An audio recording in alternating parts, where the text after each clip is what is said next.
देखो हम लोग एक और क्वेश्चन करें।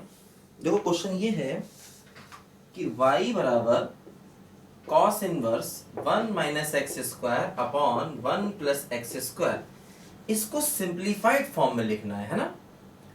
राइट इनटू सिंप्लीफाइड फॉर्म, इसको हमें सिंप्लीफाइड फॉर्म में लिखना है। देखो x दिया गया है ग्रेटर देन 0 और दूसरे केस में x दिया गया है लेस देन 0।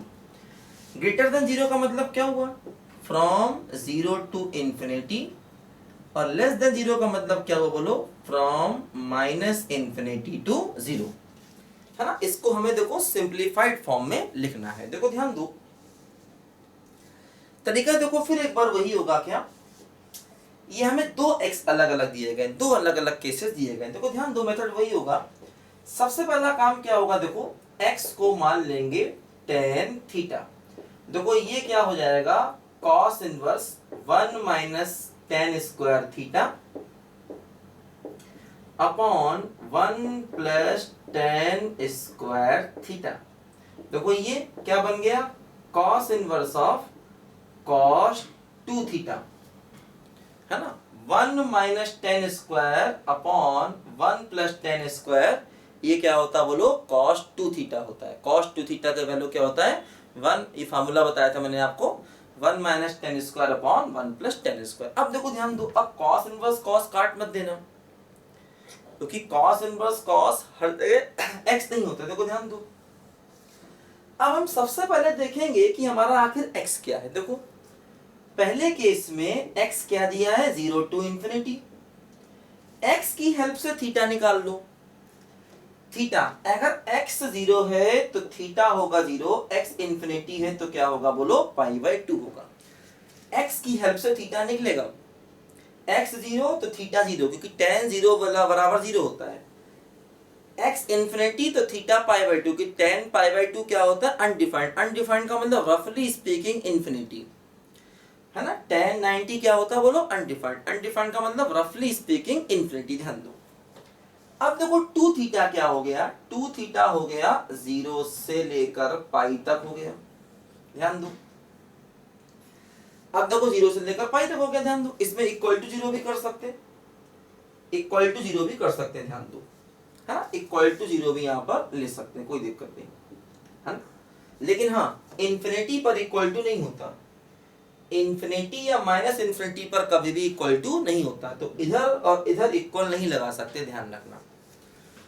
अब देखो ध्यान दो, cos inverse of cos x का ग्राफ देखो, cos inverse of cos x। देखो y बराबर cos inverse of cos x का ग्राफ हम लोग जब देखते हैं, देखो ये ग्राफ कुछ ऐसे करके जाता है, ऐसे ऐसे ऐसे जाता है, और यहाँ पर देखो ये ऐसे और ऐसे जाता है। देखो ये 0 है, ये पाई है, ये 2 पाई है, ये माइनस पाई है, और ये माइनस 2 पाई है। ध्यान दो, देखो 0 से पाई के बीच में y बराबर x लाइन होती है, और 0 से माइनस पाई के बीच में y बराबर माइनस x लाइन होती है। ध्यान दो, इसका एक क्वेश्चन होता है y बराबर x, मतलब इस फंक्शन की वैल्यू होती है y बराबर x 0 से पाई के बीच में, और इस फंक्शन की वैल्यू होती है y बराबर माइनस x 0 टू पाई के बीच में। मतलब ऐसा कह सकते हैं कि देखो इस फंक्शन की वैल्यू y बराबर x हो गई अगर x 0 से पाई है, और इसी फंक्शन की वैल्यू माइनस x हो गई अगर x माइनस पाई से 0 तक है ना। 0 से पाई तक y बराबर x, और माइनस पाई से 0 y बराबर क्या हो जाएगा बोलो, माइनस x। ध्यान दो, अब देखो क्या होगा यहाँ पर, अगर हम 0 से पाई जा रहे हैं, देखो 0 से पाई जा रहे हैं, अगर हम 0 से पाई जा रहे हैं तो y की वैल्यू कितनी है बोलो, x। तो देखो इस पूरे की वैल्यू कितनी हो जाएगी, x। x का मतलब कितना हो गया बोलो, 2 थीटा, है ना। ये x कितना है बोलो, 2 थीटा। तो x है 0 से पाई तक, तो y बराबर हो गया x। तो 2 थीटा बोलो कहां से कहां तक है, 0 से पाई तक, तो y का वैल्यू कितना हो गया बोलो, 2 थीटा।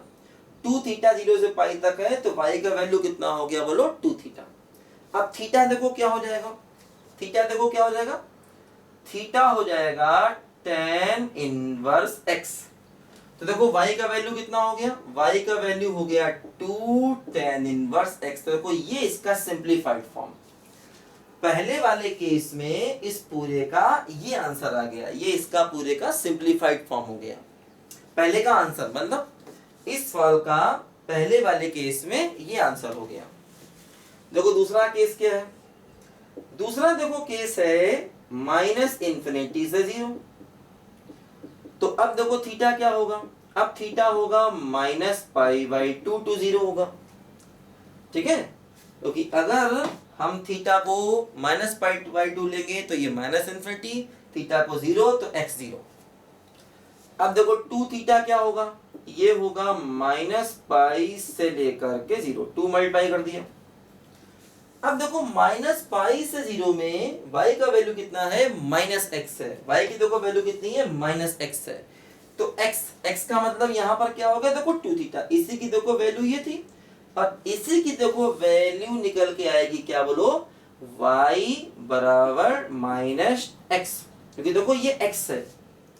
तो पहले केस में y की वैल्यू x थी और दूसरे केस में देखो y की वैल्यू कितनी हो गई, माइनस x। इसी फंक्शन की वैल्यू, इसी फंक्शन की वैल्यू पहले केस में x थी, x का मतलब 2 थीटा, और यहाँ पर पूरे की वैल्यू क्या है, बोलो माइनस s का मतलब माइनस 2 थीटा। अब थीटा का वैल्यू पुट करो तो क्या हो जाएगा, बोलो माइनस का 2 tan इनवर्स x। तो देखो ये इसका सिंप्लीफाइड फॉर्म हो गया सेकंड थीटा। थीटा का वैल्यू क्या है, बोलो माइनस, थीटा की वैल्यू क्या है, tan इनवर्स x। तो मतलब ये देखो इसका सिंप्लीफाइड फॉर्म हो गया। पहले वाले केस में देखो सिंप्लीफाइड फॉर्म हो गया 2 tan इनवर्स x, और दूसरे केस में देखो सिंप्लीफाइड फॉर्म क्या हो गया, बोलो माइनस 2 tan इनवर्स x। तो ऐसे करते हैं इन सवालों को, ऐसे सिंप्लीफाइड फॉर्म में लिखते हैं इनको। पहले कुछ मानते हैं, ऐसा मानते हैं जिससे वो अंदर भी कॉस बन जाए, कुछ ऐसा मानते हैं जिससे अंदर भी कॉस ही बन जाए। तो ये देखो सिंप्लीफाइड फॉर्म में लिखने के तरीके मैं आपको बता रहा हूँ। ऐसे और भी कई सारे नए नए सवाल बनते हैं जिसमें हम सिंप्लीफाइड फॉर्म में लिख सकते हैं। जब हम लोग inverse trigonometric function as a topic पढ़ेंगे तो वहाँ पर फिर मैं आपको इस टाइप के और भी कई सवाल कराऊंगा। हाँ, हालांकि इतने ही काफ़ी हैं। हालांकि अगर बाकी मैथ्स में इसका कहीं यूज़ हो रहा है तो उसको करने के लिए इतने ही मेन क्वेश्चन काफ़ी हैं, ध्यान दो, है ना। जब हम लोग ITF पढ़ेंगे अलग से, है ना, अभी हम लोग ITF है, ट्रिग्नोमेट्री है, इनको अलग से भी पढ़ेंगे। मतलब ये मत समझना कि ITF आपने पूरा पढ़ लिया, लेकिन कम से कम 50% आपने इनवर्स ट्रिग्नोमेट्रिक फंक्शन यानी ITF पढ़ लिया है। और इसी प्रकार ट्रिग्नोमेट्री भी आपने काफ़ी सीख लिया, बहुत तो नहीं सीखा, लेकिन हाँ आपने ट्रिग्नोमेट्री काफ़ी चीज़ें देखो उसकी सीख ली हैं। ठीक है, तो ये ट्रिग्नोमेट्री और इनवर्स ट्रिग्नोमेट्री की जो रिलेटेड बातें थी वो देखो मैंने यहाँ पर समझाई, क्योंकि इनका यूज़ होता है बहुत सी जगहों पर, इसलिए समझाई। लिखो जरा सब बच्चे ध्यान से इसको।